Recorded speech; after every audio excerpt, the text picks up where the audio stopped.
big idea, a new world order.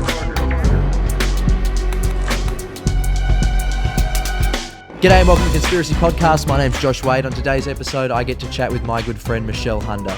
Michelle's a professional photographer from right here in Melbourne, and she's a very, very fucking awesome chick. She's got a lot of opinions, and so do I, and we get to have a really, really interesting conversation about hip-hop. We get to chat about feminism. What else? We talk about a lot of... I don't even know how to encompass this conversation, but we cover rape culture. It's a hectic conversation, and I know that it's going to trigger a bunch of you guys, so make sure you fucking check it out, and leave your opinions down below, whether you agree or disagree, because we do touch on some very serious subject matter, and we both come from different sides, but similar sides. I think we both agree on the main things are the same, and the essential topic of just being a fucking good cunt. Don't be a shit person.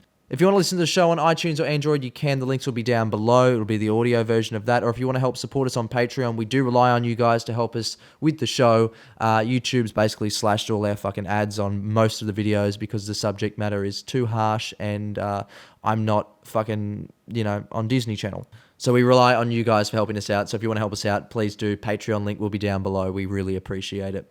Otherwise, enjoy the show and my chat with Michelle. We'll see you soon. G'day and welcome to the Cunspiracy Podcast. My name's Josh Wade. On today's show, I have Michelle Hunder. How you going? Hi. Yeah, you good? I'm great. I'm so excited to be here. I'm so excited to see you because it's been ages. It has been a while. Yeah. I met you, I was a little whippersnapper in... What year was it? It was 2014. Was it? Okay. Yeah, that is a while ago when you think about that. Yeah. Start of 2014. It was Comedy Festival time. Yep. And I had only, I think, just started... I just made my first little foot in the door of the whole scene, and my manager at the time you'd done some photos, I think with Spit Syndicate. Yep. And he said, "Oh, you need to go and get some photos with this chick. She'll take some really cool photos." And sure enough, I remember being really, really nervous. Oh, really? Yeah, super nervous. I don't think that came across at all. No, because I'm chill. We just full hung of out. shit. That's why. But that was fun. It was a cool day. Yeah, it was good. And I've still got the photos there. And I think, if I didn't look like a chubby little fuck, then I'd keep using it. I did see you tweet the other day. Why didn't someone mention to me that I look like something wearing this fucking jacket or something? Oh, yeah. I was like, I thought you looked great. That's right. I remember that. Yeah, because I've got some chick came up to. I've still got the jacket in the room. It's super kind of a London vibe, and you were smoking a ciggy. I loved it. It was great. Yeah, and then they had the black thing, and I thought, geez, I look like a gay Nazi, like in this thing. But anyway, actually, all the Nazis looked gay in their Hugo Boss. True. They were very, well, I suppose that's a bit anti-PC. No, anti-PC. Oh. Jeez, what's the word? They were very fashionable, the Nazis. I mean, they were terrible people, but they did. Hugo Boss did design all their stuff, and I don't think we had a designer on ours. It was just throw them in green. Now, you're here today to chat a little bit about, what you do and where you come from. Yep. And we spoke on a podcast before about you're in so many different facets and communities. You're a photographer. Yep. You're also on the radio. Yep. You do, I'll let you explain what you do. Yeah, so I'm a professional photographer. I predominantly work in the music industry. So I started, I made a name for myself in the Australian hip-hop scene probably a couple of years ago now. Both Australian and when international artists come to Australia, I worked with them quite frequently as well. I do a radio show on Kiss FM. It's a little community radio show, which is really fun and cool with my co-host Luella DeVille. Been doing that for 18 months now. I'm a wife and I have 2 dogs and I love my life. I'm a very fortunate person. Yeah, that's great. Yeah. And getting into the hip hop stuff, that's, like I said earlier, that's how I'd sort of heard of you. Yep. That's an interesting field to get into, especially because obviously I would say even more than comedy. I mean, comedy is quite a male predominant field, but it's still totally open to females. And I don't think I don't necessarily know if there's bias, but if you're a chick, you can get up and do it just as much as anyone else. It's not a bias. It's just like what it is it can be incredibly intimidating. So if you don't have the right type of personality to walk into a scene that is completely male dominated is incredibly intimidating. Yeah. So that's where you find issues with kind of skewing of demographics. Yep. So with Australian hip hop would be one of them. yeah, that's what I was about to say. So Yeah. now, firstly, I want to ask how and why did you get into that scene, and then what was that like? Yeah, cool. So I grew up in Shepparton. Yep. Old Shep. Good old Shep girl, country girl. And my best friend in high school, whose name was Belinda, her brother was Briggs. And so I hadn't seen Briggs for a long time, and he kind of popped up out of nowhere after quite a few years of not seeing him, and he said that he was a rapper. And I have been very connected to hip-hop since I was 12 years old. I feel like that culture, and I kind of lived and breathed that culture since I was 12 or 13 years old. It almost felt like it was in my soul. I absolutely loved hip-hop, and this is the American hip-hop. I wasn't very much aware of the Australian hip-hop scene other than Hilltop Hoods and Bliss and Esso and maybe Illy or a few of those bigger names, but didn't really connect to it as much, I guess, or, you know, they were kind of there and I was aware of them, but it didn't resonate with me as much. And then Briggs played me some music and I was completely floored. First of all, that my friend that I hadn't seen in so long was now an Australian hip-hop artist but just was so incredibly talented, and I was just blown away. And I think I tagged along to shoot a gig. He was supporting the Hilltop Hoods. I think it was at Festival Hall, and I got the bug immediately. I was in love with shooting live music, and just, again, really blown away by the fact there was this music that I just didn't think everyone was aware of.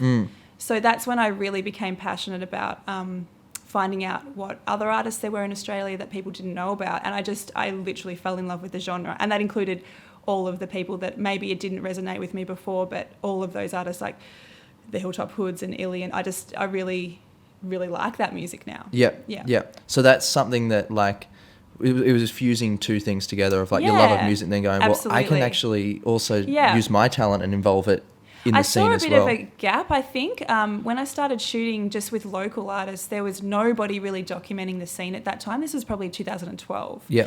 I became aware of a couple of artists in Sydney that were doing a lot of really great work, but nobody in Melbourne. Yeah. So there was definitely a gap in the market. And for me, it was, I'm incredibly competitive and incredibly driven. So my goal was, I want to be the most well-known hip-hop photographer in Australia. How do I do that? I need to work with all these artists. So for me, I did a project called Rise in 2004, which was a book documenting Australian hip-hop at that time. That really started from a little project that I had 10 names of, just going, okay, I need to work with these artists. I need these people to know who I am, and then kind of develop from there. And that's literally how it started. So I just started working with one and then another, and it was just word of mouth, and it just snowballed from a list of 10 to I ended up working with 182 artists for Rise. So it was a 2-year project and incredibly time consuming. It was my life, basically. Yeah. Well, I bet, like I was just saying to Connor before, I mean, you're not fucking about. No. Like, no, you're not. Like, this is a hard cover. This is real. This is not a stupid... Yeah, like a little throwaway. A throwaway. Well, that was the other thing too, I think, when one of the first artists that I shot with was M Phases. Yep. He's a producer that's been around for a long time, and he was really encouraging of me, which was great. And he just said that there wasn't someone shooting the quality of photos in Australian hip-hop, so he was really keen to help me kind of get into contact with as many people as possible. So he actually put me in contact with his manager, Nate Flagrant, who's one of the best DJs this country has ever seen. He's actually really amazing, but an incredible businessman as well. So he just had every contact that I needed. So if I just said to him, I'd really like to shoot this person, he would help me get in contact with them. Right. And he ended up being kind of like a project partner, I guess.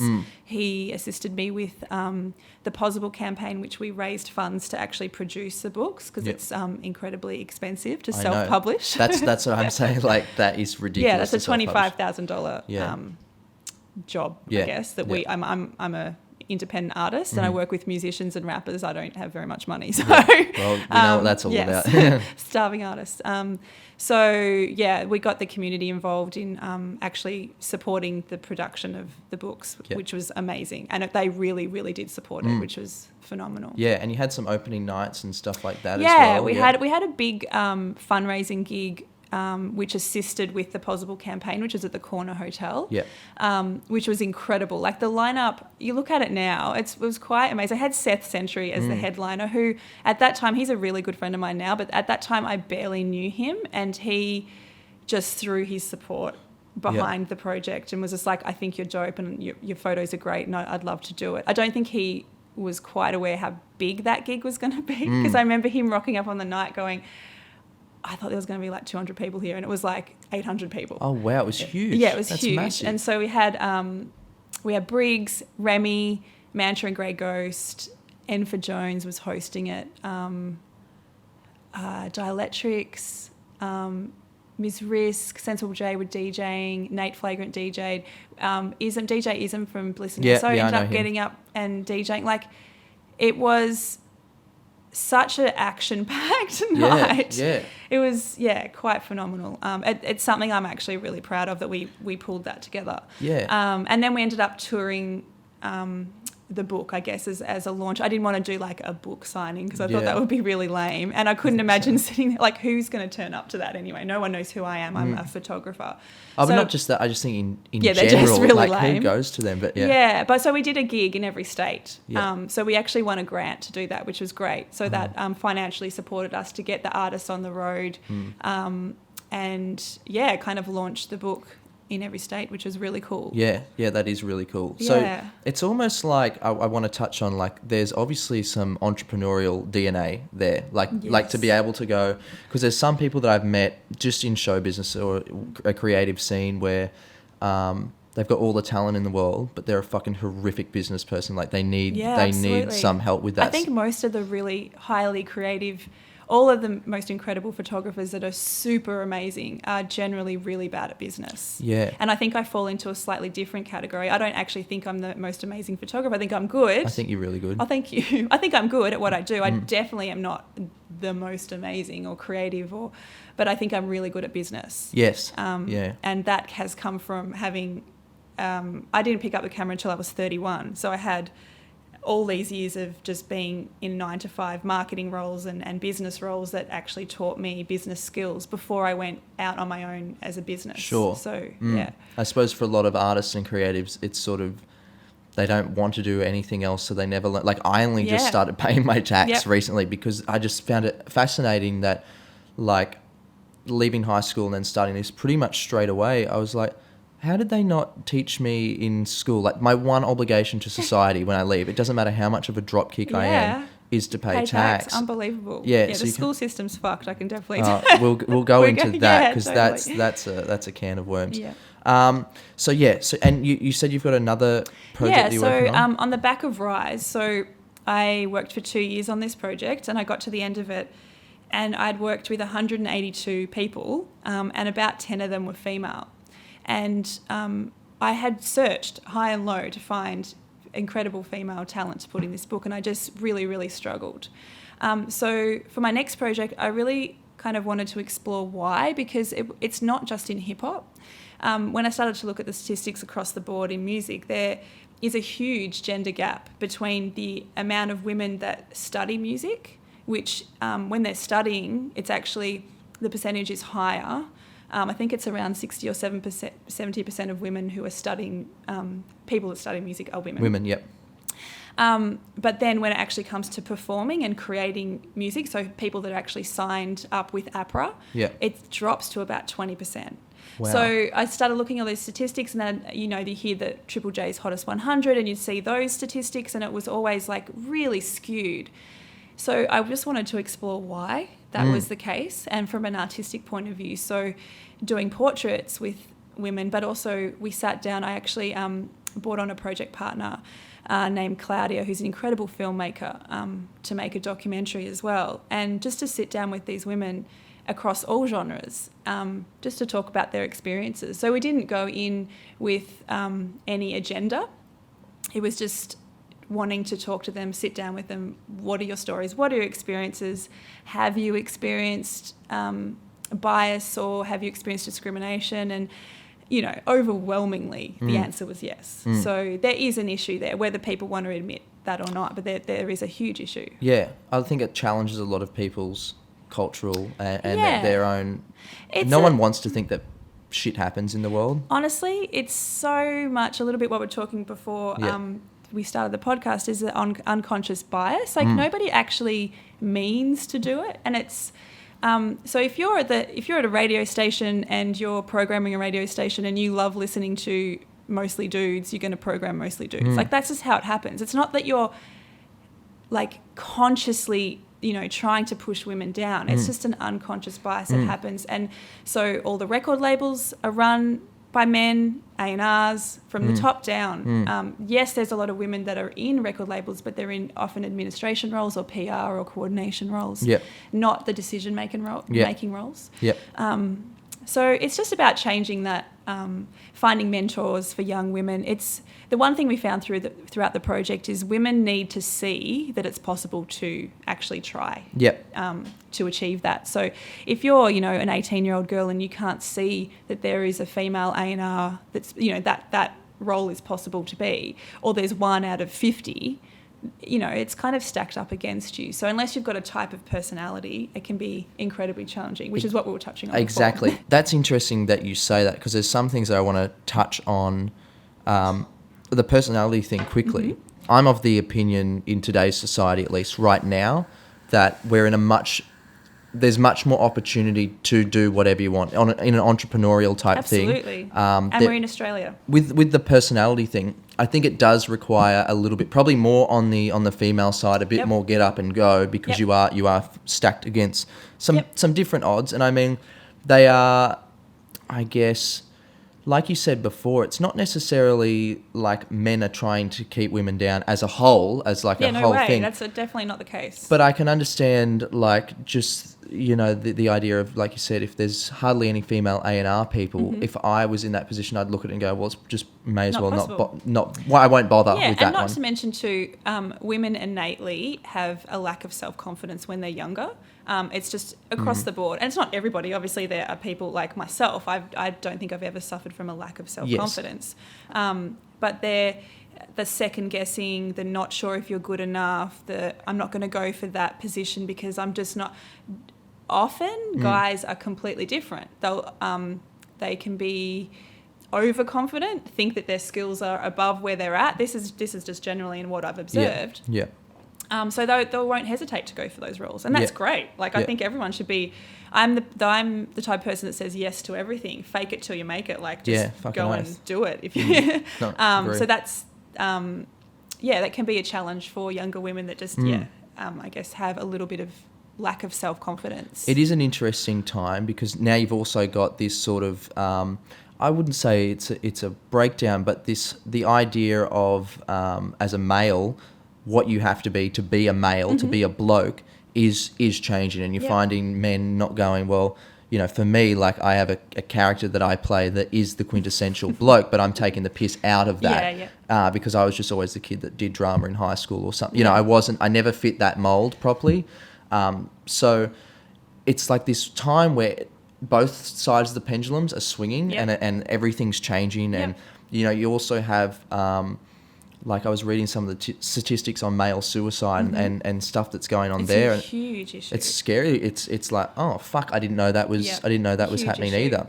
And I was discussing with a friend the other day just about rights on both sides and what, you know, men wanting to talk about suicide and mental health on their side and the problems with men versus the problems with women. And I'm like, well, you know, we can do two things at once. Absolutely. Like it doesn't have to be one side or the other. There's problems on both sides. Yep, I completely agree with you. And I think that changing landscape of what the expectation is to be a man, for example, that's something that we definitely should be talking about. And the, you know, gender roles that have been in, you know, set for so long are completely changing, and women are out there in the workforce and working for longer and maybe don't necessarily want a family, or there's all these different things now that's possible. And I think for anybody, I think if you just let people be who they are. Common sense will. Common sense. Yeah. Just be, like, if you can just be free to express yourself however that may be, without anybody going, that's not how a man should be, or that's not how a woman should be. Like, I think the world would be a much better place. And obviously that's oversimplifying things, but at the end of the day, that's where I see a lot of the issues.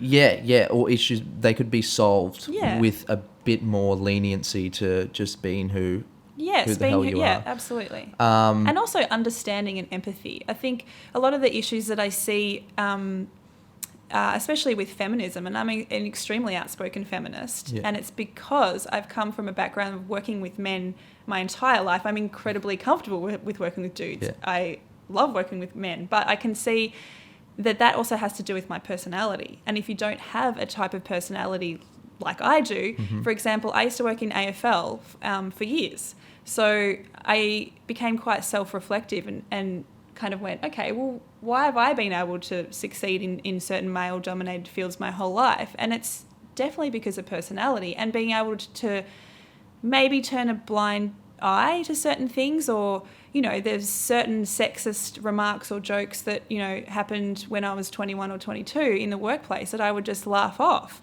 Now that I'm 38, like, I would just be like, that's fucking not okay to say that. Do you know what I mean? Like, call that out, because they're the barriers that will stop other women from progressing. They're the type of things that make women feel really uncomfortable in the workplace, and that's not okay. Do you feel like in general, like, by you say you hear something, you call it out, you say something, that the way that males are, I know for me that if I said something and then someone called me out on it, I would own up to it and go, oh, fuck, I didn't realise it. Because there's been things that I've said when I was younger in videos. Like, I've made stuff where I've been at a music festival and just trying to be outrageous and gone, oh, you dumb slut, and stuff like that. And I look back on it and I think I remember you doing that. I cringe. I actually cringe, and I just go, holy fuck. And none of it was, it was more just me trying to be outrageous as possible. Yeah. But I look at it now and I just go, I'd rather not pretend that it didn't happen. I'd rather just sit back and go, wow, like growing up in Townsville in a country town and thinking that was sort of the funny way to behave. It's not. It's not. And I can see the actual flow-on effect from that, and it not just being a throwaway comment like it is to dudes. Yeah, there is actually there's actually like an effect that comes from that. They talk about and some people are really against that term, but rape culture, and that's not a culture that accepts rape. It's a culture that there's small things like calling girls dumb sluts or whores, or criticising the way people dress, that make women a victim in a situation that a rape happens. So and turning the onus always back on the women to protect themselves, to be at the right, you know, you should have not been in there, that, you know, should not been wearing that, you should have been not out at a certain time. It always comes back to the women to protect themselves. And that's what that kind of bubble, when you talk about rape culture, is about. It's about supporting those ideas that the woman was doing something wrong in that situation, rather than saying the rapist was wrong. And that happens across the board. Like, it happens in rape cases all the time. The first thing that she's asked is, what were you wearing? How much did you have to drink? You know, like, why were you out so late? Like, all of those things, they still asked of women in sexual assault cases. It's, like, disgusting, I think. Yeah, it boggles my mind, like, as you're saying that, and I've heard it before, but it does boggle my mind that that's even I think, like, I would think that would just not be a thing that would happen, but it does happen. It happens all the time. So I think the convicted number, I don't know the percentage, but the actual conviction rate for rape is so astronomically low, because it's, first of all, a very hard thing to prove on after it's happened. And there's so many, I guess, things against, it's, you know, one word against the other. I think I read something the other day, it's like 6% of cases that actually even make it to court, you know, the rapist goes to jail. That's of the amount that have actually even reported. So this sort of stuff I'm quite passionate about speaking about, because I do feel like there is an issue, and nobody needs to get defensive about it. And that's what kind of blows my mind. It's like, why are people getting defensive about this? Like it's quite crazy. I think it's very suitable to have a debate about it or a conversation. I wouldn't even say a debate. Yeah. Because then, like, I'll play devil's advocate here because there's going to be people that will watch this and they'll be like, just Totally. in the comments, like, fucking Prepared for that, by the way. Yeah. Well, there always is. Trust me. Yeah. There's people out there that would argue it. I don't know what the argument would be, but I always say that there's statistics to back up any argument, really. If you really want to find something to back up your argument, you'll find it. So they often say that the false reports of rape. Yeah, that's what I was about to bring up. So, I mean, what do you know about that, and where would you stand on that? So statistically, it's about the same as any other crime. So it's around between 2 and 8%. It varies. So my comment on that is, like, when you get robbed, does anyone say to you, what are the chances that you made that up? Like, that just never happens. Yes. Yeah. So that's what kind of blows my mind. It's something that there is. There's definitely a thing in society that women lie. That is definitely a thing. I think everyone lies. Everyone lies. Well, no, I think I honestly think that there is, anytime there is some type of sexual assault case, especially if it's a celebrity, the automatic assumption is that the woman is lying, without a doubt. That happens all the time. So that is frustrating for me to see. And I definitely think that, I think the worst possible thing you could ever do is accuse someone of rape. And if that is, and if you are found to be falsely accusing someone, I think that your sentence or the punishment should be just as equal as if you actually raped. Like, I strongly believe that. I think it really is detrimental to the cause of women that are actually raped. And I think if you ask any woman, it's pretty much our worst nightmare. Like, that it's something that's on our minds all the time. I think whenever I discuss this, it's just, I think one thing to think about is if, you get feeling defensive or I guess defensive is the word. The female experience is just different to the male experience. And I actually had this conversation with my husband this morning. I picked him up from the airport and he was telling me how he just got back from LA and he was in downtown LA, and he was saying, his words, it was quite crunchy. So there was times that he went out and he and his friend got hassled all the time, and they felt really uncomfortable. And I said to him, how did that make you feel? And he goes, it was awful. I felt uncomfortable. I said, that's how I feel every time I go out at night. And he was just like, wow. But so for devil's advocate again, can you see how like for myself, then that would make me feel like I feel terrible for you. And I don't I'm not a rapist. I totally get that. So that it doesn't work for anyone. No, it doesn't. And the onus isn't on you to be like you're obviously a great dude. And there's so many great dudes. The problem I have is when people get really defensive and angry at women because we feel that way. Like, we're not saying all men are rapists. We're just saying that there's obviously there are rapists out there, and we have to be really cautious, because if something happens, the first thing that's said is, why weren't you doing this? Why did you park in that spot? Why were you out that late? Were you drinking? Why were you wearing that skirt? So they're all the things that I think, Two kind things. Of think about. Okay, that's great. Two things that I wanted to ask was, my head's going. I'm trying to remember what the two things were before I forget. Sure. One of them was when you brought up the robbery thing. Yep. Do you think, though, that there's more power in saying, lying about a false robbery as opposed to lying about a rape? It's probably a really bad example. I can admit that. Because I suppose that's, like you said, that's a massive thing to be able to say that. Yeah. And when I have seen cases before of, and this is very rare that it's ever happened where it's been videoed. I saw one video of some Uber driver basically, and he was recording on one of the things, and the chick in the back saying, he was telling her to get out of the car, and she wouldn't get out of the car, and then she said that she was going to tell the cops that he raped her. Yeah. And, that's sort of obviously for the other side of the movement. I don't have any tolerance for that. There's no... No, and you did mention that before. Yeah, absolutely. Yeah. I think that behaviour is appalling, and the fact that anybody would even resort to that, I honestly find that disgusting. Yeah. it doesn't take away from the fact that how we feel. Yeah. And that's what I think that's what I'm trying to get across. And I know, there probably will be a lot of hate and frustration at some of the things that I'm saying. It's more just that our experience is different, and maybe just have a little empathy around that. Yeah. That it is different, and that we're not saying that all men are a certain way, because I certainly don't believe that. What was the other thing? I can't remember it. What I wanted to talk about, just while we touch on the music stuff still, and women in the Yes. entertainment industry, I was talking to this girlfriend of mine. She's been around forever, and we've sort of, I guess we're soulmates, I suppose. That's cute.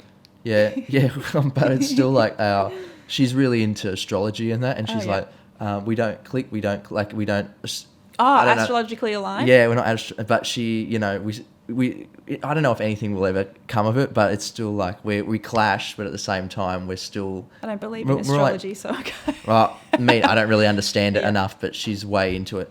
And we were having this conversation about the music that we listened to as kids, and sort of how, this doesn't really go into conspiracy that much, but it sort of is this sort of, I think they call it like sex kitten programming or something like that, where if you go listen to songs by Britney Spears and Christina Aguilera, and this falls into the Brats and the Barbie dolls and that sort of thing, the stuff that's pushed towards children on radio and TV in the morning and stuff like that. Listen to a song like Genie in a Bottle, which is about her having an orgasm, and and I'm a Slave for You by Britney Spears, and all these different songs. They're over sexualized, and they're like, and the imagery as well. Yes, it's very.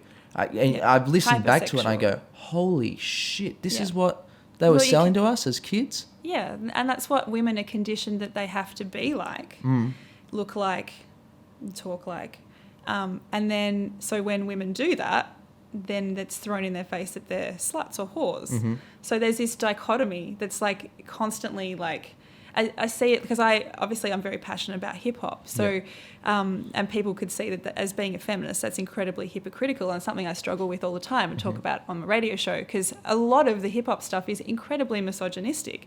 Some of the stuff that I listened to growing up, my favorite song of all time is called Ain't No Fun. It's literally about a guy saying, if you can't fuck that day, just lay back and open your mouth. Like, you're not going to get much more misogynistic than those lyrics. And that's just one of the lines. So, but I was gravitated towards the groove and the sound, and it wasn't even really about what they were saying at the time. There's many layers, yeah. But what I liked is, 12 or 13, or laughed at or went, that's just other girls or whatever. As a 38-year-old woman, I'm looking at that and can see that's incredibly problematic.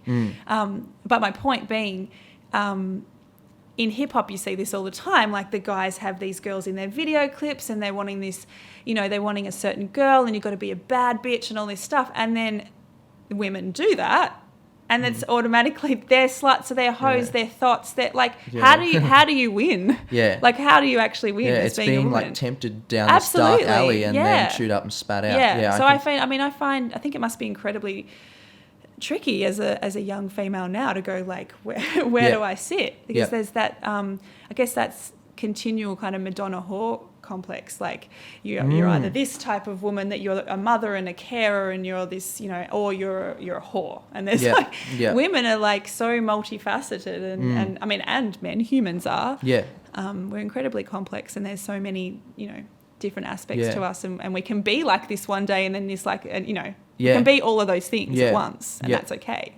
What do you think of that Kesha case? Because I would put my money on, and I'm going to put the words allegedly and all that, even though this will never go anywhere. But I would put 100% money on that she was definitely raped or assaulted in one way or another. I agree with you. The Hollywood and the entertainment industry, if anything, that's probably, and I'm not saying that it's not a major thing, but there is so much shit that goes on there that would be one of the minor things, because I'm not saying that that's minor, but what I'm saying is, I completely agree with you. That is just the tip of the iceberg in what's actually going down in that town. I completely agree with you. I had a conversation with a really close male friend of mine about that, and he immediately said, what if she's lying? No, I just don't think she is though. I don't think she is either. No but he way. was saying that would ruin this guy's career. And like, no, it wouldn't. It honestly would not ruin his career. No. And that's the thing that's one of the things that you hear all the time. It's, this allegation will ruin a certain person's career. But if you have a look at different people throughout history, it hasn't ruined many people's careers. It hasn't ruined R. Kelly's career. It hasn't ruined Woody Harrelson's career. It hasn't, let's think, just name trying to them think, all. Roman Polanski, whatever his name is, there's a lot of people, like Bill Cosby, throughout all of those years, it didn't ruin his career, and those stories were around. They knew for Jimmy a long Savile, time. Yeah, Ralph Harris, all of them. All those people. I guess that's where my frustration comes from, and I don't want to harp on sexual assault and rape too much, but it's frustrating for me to see that the woman is always seen to be lying, and I just think I wish there was a little bit more empathy, because I think it's a really horrific thing to happen to women. Yeah. I also think if we'll end on this, but it's also a problem with males in that industry. Like if you look at your people like Aaron Carter and Macaulay Culkin, and then there's who was it recently? What was his name? Corey Feldman and a bunch of them. You just go, oh my God, it's actually it's right across the board. Right. And absolutely. And no, I don't know if it'll ever get solved. I think it will. It'll probably be in 30 years' time, and people will be like, "Oh my God, how did everyone allow that to happen?" And that's that's a shame that's allowed to continue. It's horrific. I was at a university the other day doing a show, and they had a sign up in the car park about consent. And I sort of looked at it for a second and I went, holy shit, like this is like, we've seen a lot of the campus rape culture stuff, and that conversation happened in America, especially definitely. during the election. It's coming over here now. Yeah, which is great, by the way. I think it's a really important conversation. I've also heard people saying that that there's an agenda behind that, and that if the safest that some of the statistics may be slightly skewed towards pushing this agenda of campus rape culture, in that some of the things haven't happened at the universities and whatnot. My argument would be, this is what I want to hear your thoughts on, is that if that is the case, and that's what we're going to start doing, is putting up these signs about consent and that at universities, why aren't we putting them up at Catholic churches and stuff like that? I can't understand. I completely agree with you. I can't understand. I was raised a Catholic, and so was I. But I'm like, statistically, really, like when you look at it, obviously rapes and shit happen at university. They happen everywhere throughout all. I don't think it's like rapists are sitting around going, well, we've got to go to the university and that's the best place to do it. No, I don't even think I think the main issue is when they happen, how they're being dealt with. Yeah, that's the biggest problem. They're going to happen all the time. It's what's happening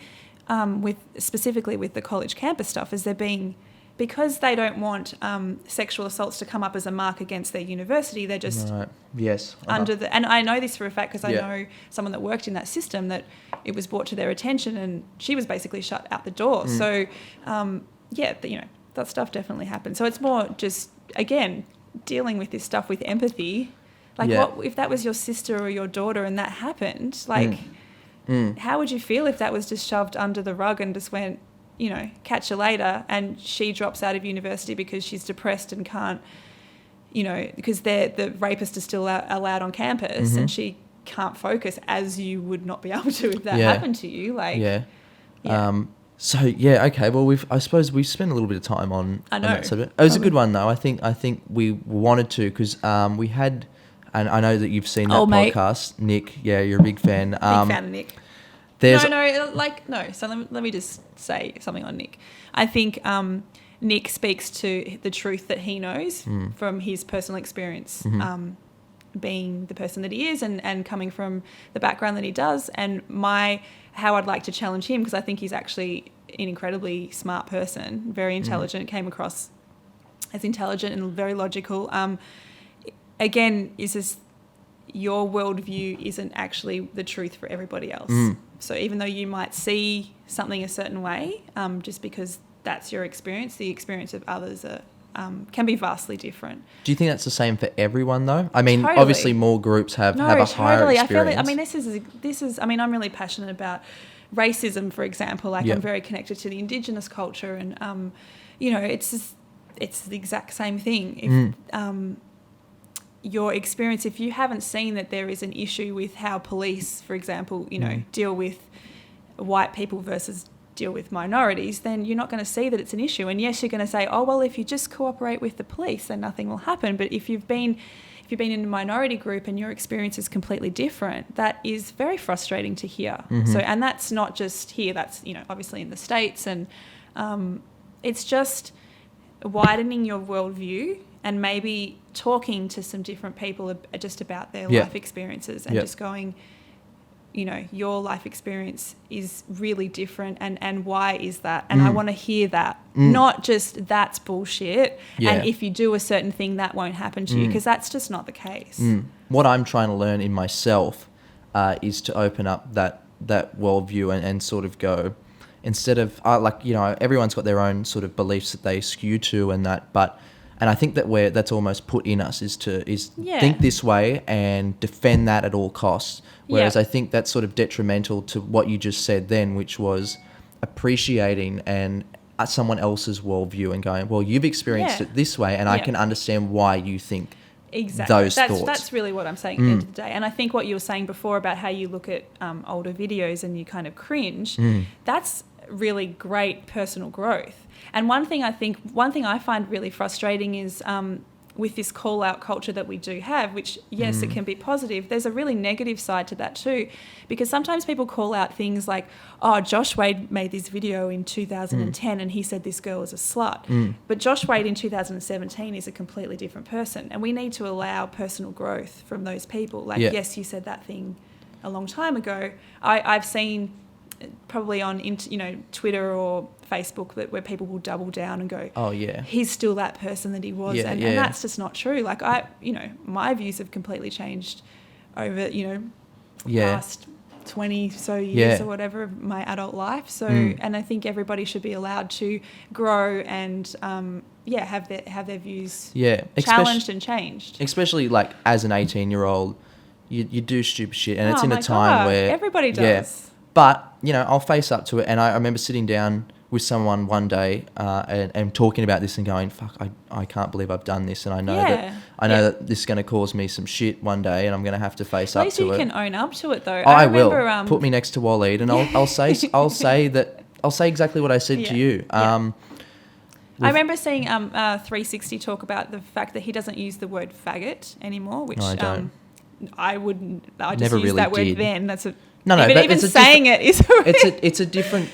People need to also understand there's this trigger culture of like saying something. It's like, whoa, hold up, I wasn't. You weren't saying using the word, But he used to use the word a lot in battle rap, and somebody had actually explained to him why it was hurtful to them, and he doesn't use that word anymore. And I just think that's amazing, like that personal growth that you can have to actually see that that's a really a wrong thing to say, or that that.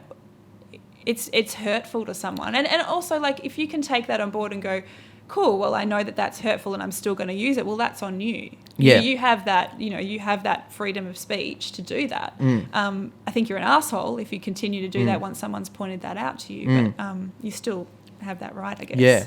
I think it's interesting hearing people talk about sort of how words necessarily don't have, I mean, it's a great example with the word cunt. Words don't necessarily... Love that word, by the way. Oh, you do? Yeah, huge fan. Yeah. Words don't necessarily hold all the... you can't blame the words, just like you can't blame the gun that shot someone. You have to blame the person that used that word and in what way they used context, it. What context. Obviously, there's words out there that just have, that just disqualify out. Yeah. But in general, I think in Australian culture, obviously, like I said, with the word cunt, when I've said it, and growing up, I had no idea that cunt originally was a woman's vagina. Yeah. And I don't think most Australians in general have ever used the word in that context. And if it is, it's like that's when Australians, I think, have that. Oh, did you really just say it in that way? Yeah, totally. That's when we take that weird, like you can't use it like that. Yeah. And I think it's probably a really different thing, but maybe it could be. Just the way that words have been reappropriated over time between different groups of society and why they have reappropriated that word. I don't know why. I don't know how the cunt thing started in Australia, though. Because I don't know either. It would be interesting to know. We definitely have reappropriated. But it's not like it's come from any sort of oppression or anything that. It's not like the N-word, for example. No, we haven't. No, so you can't really relate to that. But... Yeah, okay, that's interesting. What were we talking about? I don't know. We went on some a real tangent ramble there. I know, it was good. I was like in the zone. Are you Come- playing devil's advocate about something again? No, I like when you do that though. It's good. Well, Food for thought. I do it because I think that there's people out there. One, because I love it when someone does it to me, and I'm like, oh, I actually really love it too. 'Cause it I makes love me to be- reevaluate. I love being challenged on my views. That's really. Yeah. I think you were saying too, kind of your experience to come to your views. That's something like, again, being 38-year-old woman that has worked in predominantly male-dominated industries my whole life, and I love working with men. Like, they're just awesome human beings, but my worldview has changed because I've seen a lot of stuff. I've heard a lot of stuff. I've looked, turned the blind eye to a lot of stuff that it would be completely, now I would go, my God, that's just so inappropriate. Like, I was working at a footy club where a player saw me, I can't remember, I think we were on a trip somewhere, and I walked past the hotel room. He was completely naked and he had a sock on his dick. And was like, totally, such a footy player thing to do. And then turned around and like kind of waved it at me. And at the time I just laughed it off. But like now I kind of go, that's not really an appropriate thing to do to an employee of the footy club. Like, or just anyone. yeah, just any like other human I didn't being. ask for that, so Didn't ask for it. I mean, I made a joke of it and I kind of embarrassed him at the time, which is kind of, I go to humour as well.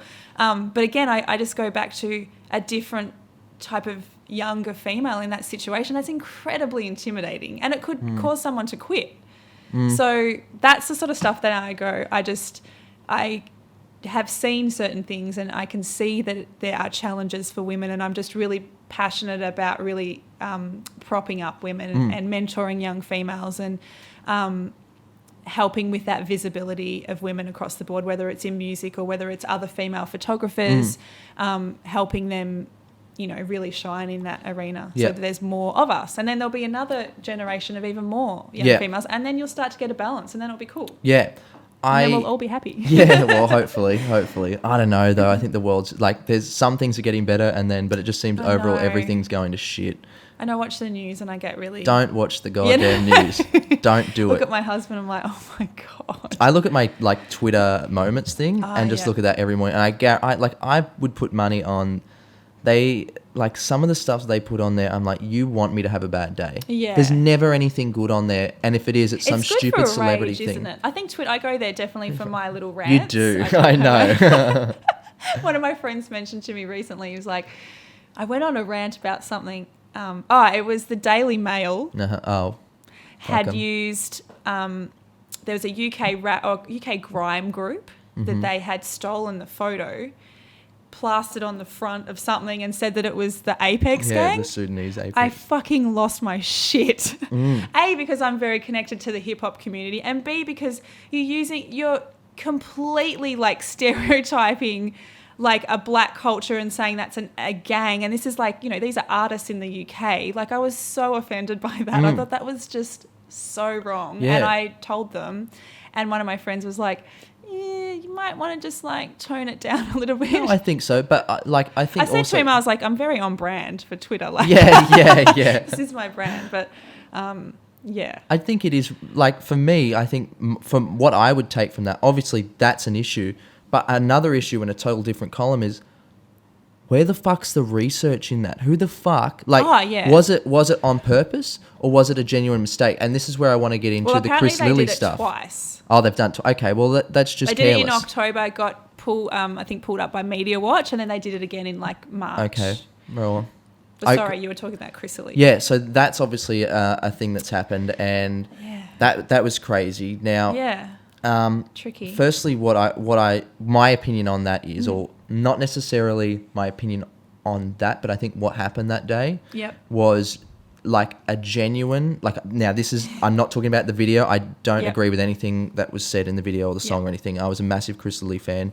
I used to be too, actually. Growing up, and I didn't really, none of it was really brought to my attention. Like you said, I guess it's sort of an unconscious thing that's just there, and Also if you don't know the history of what he was... Exactly. I was actually totally cool with him until that video, which I think came out in 2011. Yep. And I remember that's when I was like, okay, this has crossed a line for me personally. But Yep. it wasn't until, I guess, last week or whatever. Yeah, It kind of got... So the timing was... The timing was terrible. So my opinion on the timing was, I genuinely believe that... He wasn't aware. I completely agree with you. I think that, like, because But there's been a few times... Do you remember in Summer Heights High, they were like...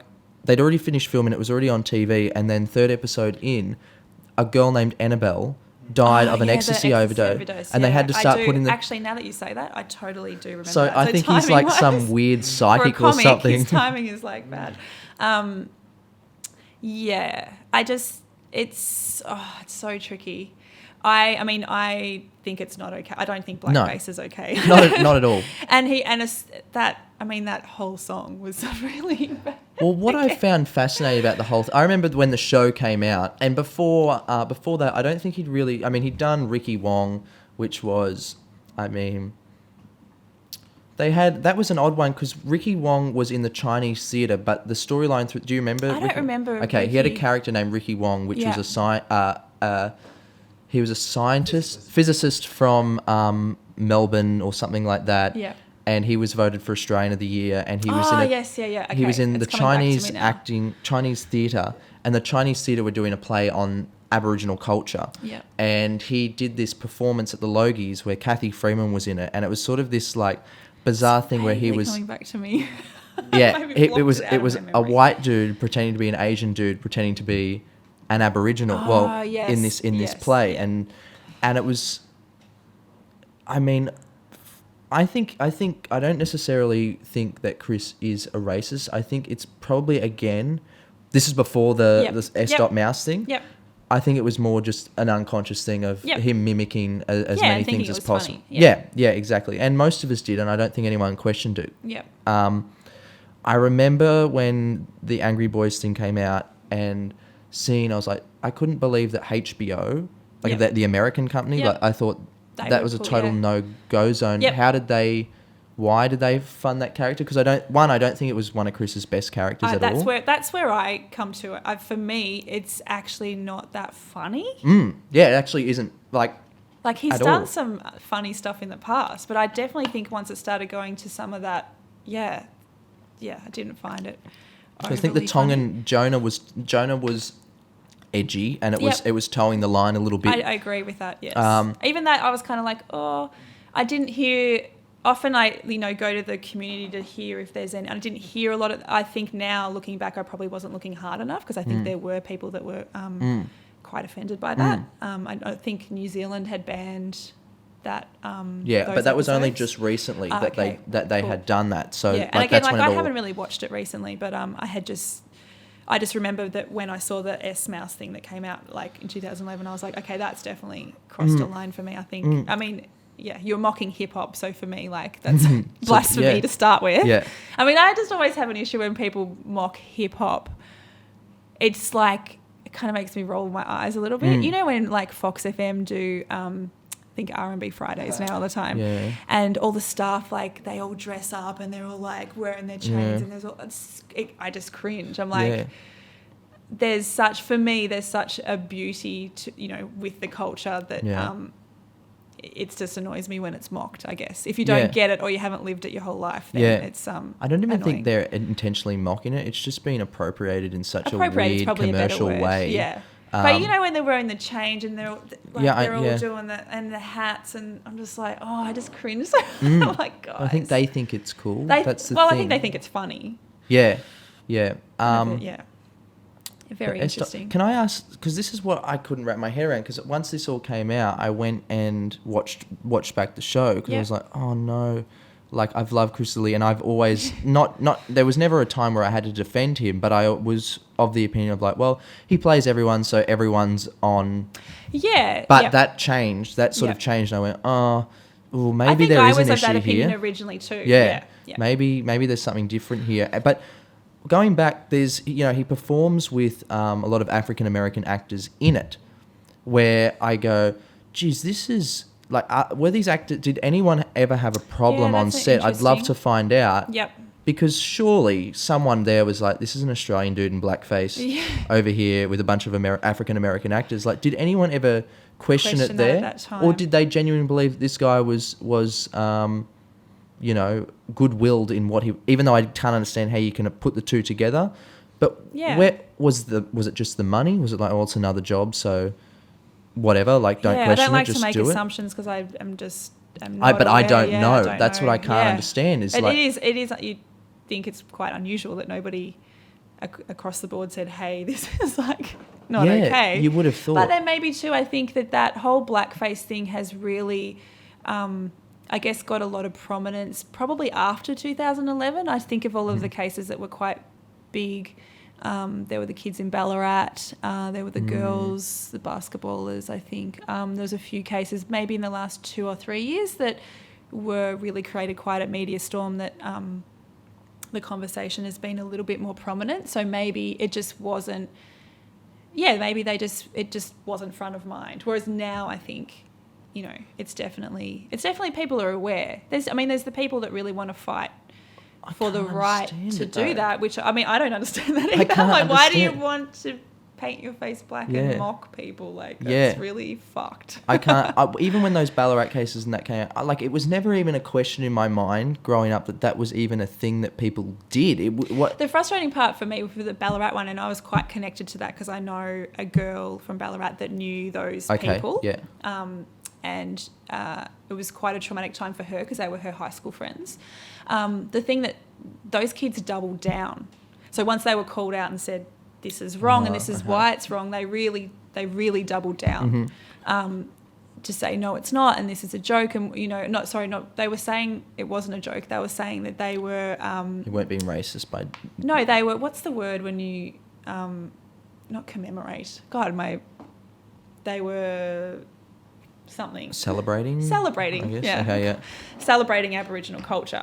The dude had a beer in his hand and, I'm sorry. That's not how you celebrate Aboriginal culture. And you're taking the piss. Go to a fucking rally before you go and do something like that. Exactly. And that's the issue that when you're taking the piss and you get called out for that and then you double down and you can't see that that's an issue, then you're probably an asshole. What about the mum that painted the kid's face for the footy player for Book Week or something like that? Well, I think she knew that it was wrong from the start. Right. Because she said, I know that I'm going to get flack for this, but I don't care and might blah, blah, blah. And, she put her child in the middle of an media storm. Media storm. Yeah. That's child abuse almost, I think feel. it's very questionable behaviour. Yeah. It's unfortunate that when that happens, the storm is so crazy. I don't, I remember having conversations with my parents with that. They didn't see an issue. They were just and I tried to explain to them it's really highly offensive to a lot of people. And there's going to be people always that don't understand that. I just think that our generation can do better. Yep. Sorry, not even my generation. It's the next one. You can do, do we have to be assholes? Can we just Yeah. Maybe that's... You would have thought it was pie in the sense. sky sort of stuff, but... I just like to be a nice person and that's my expectation, I guess, of everyone else. Just be kind of cool to everyone. And Yeah. Or just run your own race is what I've always thought. Just don't, let everyone do their thing. Yeah. And that's a really good point. I think, there's a lot of talk around, trans kids at the moment. That's the thing that everyone's kind of talking about. And I saw someone post the other day, it was never an issue before. And it's it's always been an issue. There's always been trans kids, but they've never been comfortable with either actually transitioning or expressing themselves either way. And I think the conversation's really healthy if there's kids out there that, want to express themselves as a boy when they're a girl or vice versa, or even somewhere in the middle, or, be non-binary or, whatever they like, however they like to express themselves should be totally cool. Yeah. I think. With the trans stuff, it was in my head, now it's gone again. But with the trans stuff... No, you're not, you're fine. It's just me not on the ball. With the trans stuff, I was watching, obviously, like you said, it's a pretty big issue at the moment, and I was talking to someone and they were telling me about sort of the next wave of feminism, and there's actually a culture right now of men that have transitioned into women now fighting against other women to get the same rights as women, and that it's sort of like it's changing. And then you have inside the women that are against that, do you mean? No, like men that have transitioned into it's really so they're confusing. women now. They're women now. Oh, they're women. Yeah. They always were women. Yeah. Essentially in their minds. Yeah. And there's women that but are feel again, but feel like they're not getting the same rights as other women. So there's sort of like this inner fighting. And then they were telling me about sort of African American women fighting against white feminists there, and it's just sort of like there just seems to be so many splinters inside of groups that are. I think that I've heard that argument before. There's splinters in every group. I think that there's the feminist ideology, which is fighting for equality across social and political. What's the word? Yes, that. Yeah. Can't even think today. Welcome. Yeah. So and then within those, within every individual group, everyone has their own struggles. So if you're a woman of colour, then there's a different battle versus a white woman. So that's where those, or if you're a trans woman, there's even more hurdles. So that's where those, I guess, fractions kind of splinter off. I mean, it'd be great if everyone could just work together for the greater good, I guess. But that isn't the case, I think, for any group. That just happens. So. Do you think it's hard for people, like just then when I've described it as a male transitioning into a woman and not knowing, because that's, I think it becomes such a complex issue for people to not know. Get their head around? Well, yeah, not just to get their head around, but do you feel like we've gone a little bit, not crazy, but like there's so many different things now that people don't know what to say, and people are now scared. They don't want to say the right thing. And because I definitely have empathy for people in that situation. I think that there is that pile-on culture. If you say one thing wrong, and then I can I see didn't mean that. it in that way. I just don't know how to describe. And I don't actually even know how to overcome that, other than being, I guess, trying to do the right thing. And then if somebody calls you out, then apologising for that. It is really tricky. I know I've definitely seen situations where I'm like, I can see that they didn't mean that in that way. We don't need to all pile on that person. Do you think that's where the pullback comes from, the social justice movement? Yeah, that's probably a fair criticism, I would say, that it's gone too far to the left or whatever. If we can all sit a little bit more central, it'd probably be... Yeah, because I suppose there's that, if people on that side are fighting towards understanding everyone, but then as soon as someone does something, there's that pile-on effect on both sides. Then it's sort of like it's hypocritical on both sides. Totally, and that's not doing anyone, No. I think it's, again, going back to just trying to be a really good person and just trying to have empathy and just common sense. Like, if we could get to that point, I think that would be a really nice place. Again, I might be just being really optimistic. I'm an optimistic person, so I like to think it's easy to be. Like, I'm idealistic in some ways, and I'm like, oh, it could be this way, and then I go, oh shit, well, it is really complex, but you can boil things down to it. It is really complex. Yeah. So with like PC culture and this, as a comedian, it's been interesting for me over the last few years. I've learned a lot about myself on stage and some of the stuff that I've said, and I've come out of that and gone, that's the only way that I've learnt. Yeah, and it must be tricky. I think comedy is an area that I could definitely see why it would create issues for you guys. Because in on one side of me, I'm a free speech absolutist in the idea that I don't agree with everything that anyone ever says. But they should have the right to say it. Everyone, if someone has the right to comment on me and call me a fuckwit and whatever, go ahead. But I want the right to be able to fucking destroy you back, right? Yeah, totally. I completely agree with you. Everyone has the right to say whatever they want or criticise whatever, but you have the right of reply, I guess. Yes, yeah. And I think through that, if everyone was opinionated and everyone said their opinions, and I feel like common sense would ultimately prevail out of that, and it would sift out the idiots. But there seems to be this, like, I feel like there's a massive difference between saying something that might not be politically correct and maybe it might be like, ooh, edgy and knowing and understanding that it's a joke and not taking everything so seriously and there's a difference between that and just saying stuff that's blatantly hateful. I would completely agree with you. Yeah. Yeah. Because I think that with comedy, there are layers in things. There's things that completely I agree. say that on face value, people go, oh my God. Yeah, or sometimes But there's a message in it. Yeah, no, I definitely agree with you, and I think it's probably swung a little bit far. Sometimes I see some of the call-out stuff and I'm like, do we want to get to a point where we can't laugh at anything? I just don't like laughing at the expense of already disadvantaged people. That's where I generally see the issue. It's like, are you hitting someone that's like already got so many obstacles and you make an Aboriginal joke, you know, about...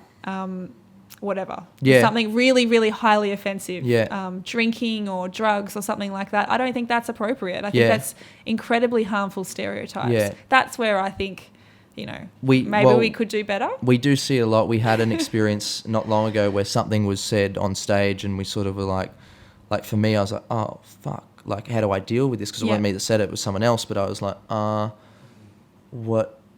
And they doubled down on it like 4 or 5 times. And I was like, oh shit, okay, well, you can deal with that because I'm not going to take the heat from it, and we'll probably end up getting rid of it from whatever we show for the sake of that person and more just for myself, because I don't want to I don't want first the shitstorm to surround that thing, but also I just don't think it needs to be publicised. Was there a conversation afterwards? Well, I did say you can't say that because it was one of those, oh, well, I have those sorts of friends, so it's okay. And I said, no. It doesn't work like that. The old, okay. Yeah. That's always interesting. I always see that, you know, in the comment section of certain things, like I've got a Muslim friend or I've got a black friend or whatever, you know, certain, also one individual doesn't speak for a community, but it's always funny that'll be, or I've got gay friends or whatever. That's always seems to be the first thing they say before saying something like super offensive. But I don't know. I think I'm very much where you sit with that. I think we definitely. I mean, Australians are really great at having a laugh at each other. Yes, and I think that's really great. Like that taking the piss out. I would never want that. I think it's great. I think it's great too. I absolutely love that. Yeah. You would hate to see that disappear, but that's different when it's amongst friends, and your friends might be different races, and it might be cool in that friendship group. I think the issue is when it's in public and there's no context, and then you're shitting down on, you know, someone that's already disadvantaged. It could be like seen as a bit shit. Yeah, I think my main thing anyway, especially with this show and anything that I'm working towards, is punch above. Yeah. Punch above. Yeah. Because there's so much awesome target of it. Like, so, is. Yeah. That's how they got there, by pushing everyone else down. Yeah. And also, don't you think that, I think that a lot of those people are just so mediocre. Is that the right word? No, they are. They are. But at the same time, I like to say that, but I can't dismiss them because they got there. They did something to get there. Like with Trump, for example. Fucking maniac. But at the same time, I'm like, there must be something that this guy knows or can manipulate, or something that has got him to some sort of position, even if it's a loan from his father or whatever. There's people that win money on the lottery and can't do shit with it. So let's not be, just because we can't understand someone in general, don't dismiss them. They're not crazy all the time. He's probably crazy though. He's probably crazy. We just watched a video before of him, because North Korea have done something else now, and he said something about... if these threats continue, we're going to have fire and fury like the world has never seen before. And he's sitting at this table with his arms crossed like and I'm like, holy shit, this is insane. I love it. It was actually your conversation with old mate anti-feminist guy, Nick, the end of that, I was actually really blown away by your knowledge of just worldviews in general. I was like, I need to talk to you more about this, because I'd like to get a better understanding of, obviously I know what's happening with Trump, but just your grasp on politics. Yeah, it was really cool. It was really interesting. I didn't know that side of you. It was really cool. And you just, you definitely knew what you were talking about, which was really cool. But I think, it's a very scary time. I feel like, we were talking to someone last night that said, what if, like he's quite a conspiracy theorist. He said, what if, you know, China and Russia and all these countries that we're apparently at war with, what if they're all in it together anyway to create this sort of, you know, we've got this Apple versus Android, Democrats, Republicans, Labor, Liberal, like this constant like splinter of society. What if that's that, and actually they're all in it on one another, and this is just a way of keeping war and conflict constantly going, because they never really want it to end. Well, don't they say that war is the biggest money maker? Like, there has to be, It is the best business. Yeah, so... maybe there's some truth in that. I'm not across, I guess, it enough to comment too much. I do love a conspiracy theory. What's your favourite, I guess? I mean, we may as well wrap Yeah, we it might up as with well this. talk about Yeah. a conspiracy theory.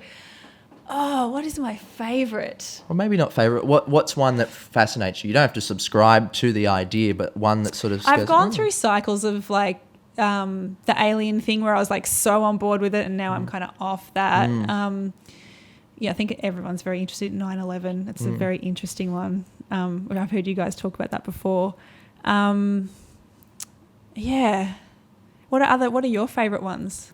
Well, I said last night talking to this guy, like to me, 9/11 was the can of worms for me growing up. Yep.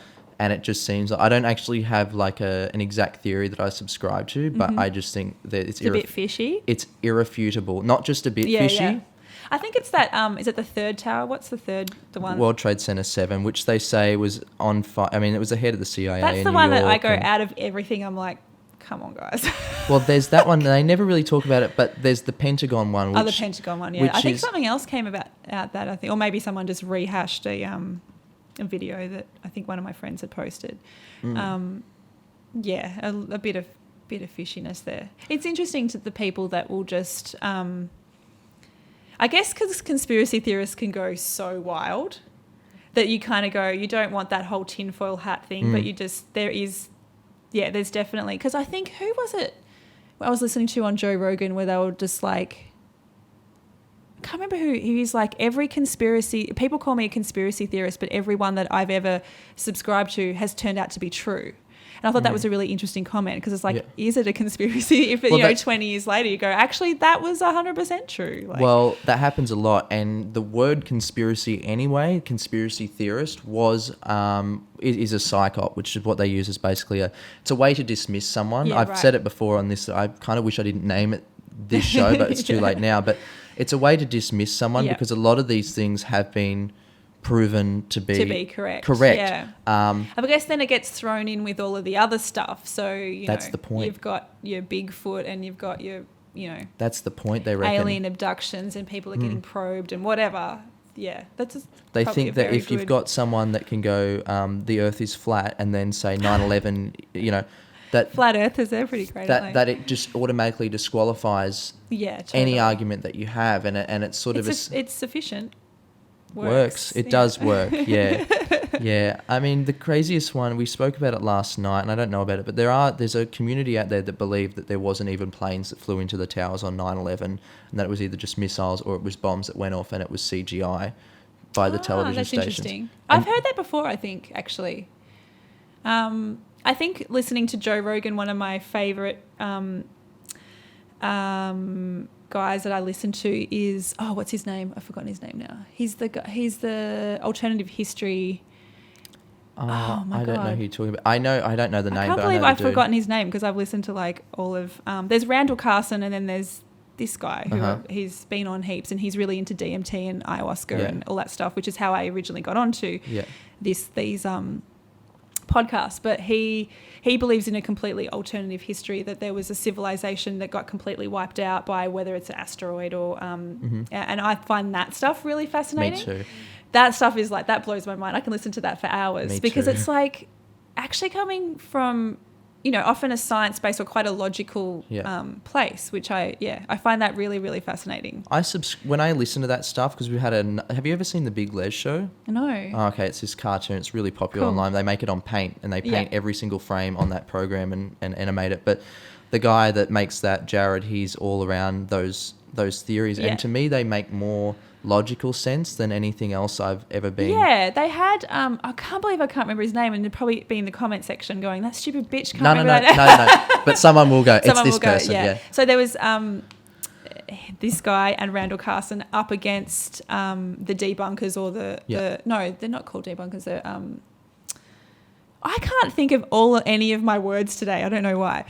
Skeptics. The skeptics came on. And what I found really interesting with that was that the skeptic guy was just so unprepared. And I spoke to my friend about it, who is an incredible skeptic, and he was like, well, you can't always be prepared for every, kook out there. And I'm like, okay, I get your point, but you've gone on a podcast to debate someone. You think you would be at least prepared, because these guys had so so many facts and figures, and then the skeptic's like, well, I don't know about that area, and you're like, well, how are you being a skeptic, right? Like, you're not refuting this for me. And I went in with a really open mind. Like, I went in going, well, your account of what history is, like, you're not even across it. So how are you going to debunk or be skeptical against what these guys, and these guys were coming with like years and years and years of research of going to Egypt and studying this stuff and finding there was another place, I think it's called Göbekli Tepe or something, that they found that they think is like so much older than it's. I have heard of that. Yeah. Blows my mind. I find that stuff like so do I. Fascinating. Me too. And the reason I lean to it is because the older I get and the more I research this stuff, I realize recent history, like modern history, most of it's a lie, or most of it has been skewed towards a certain agenda. So what if that's been happening the whole, like, you can't immediately disqualify it just because you don't know why, you just think there's no reason for it. Yeah, and they were going into like depth of like how the water was falling.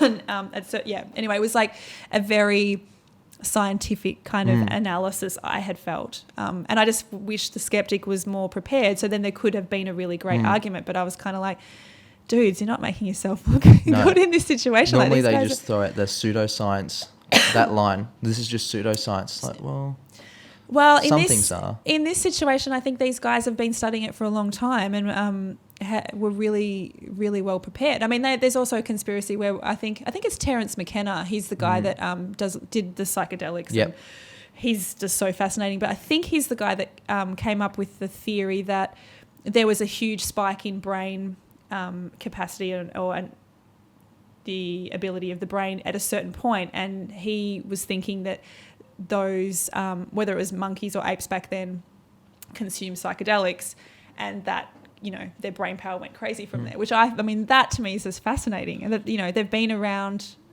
on the planet mushrooms or, ayahuasca or whatever, been around for thousands and thousands of years. And that stuff blows my mind. I'm really like super, like that's like I was saying before, that's where I got onto the Joe Rogan stuff. I've never done any psychedelics, but it makes me want to really badly. Yeah, me like, too. I want to change my brain to think like that. But I find that stuff really fascinating. Yeah.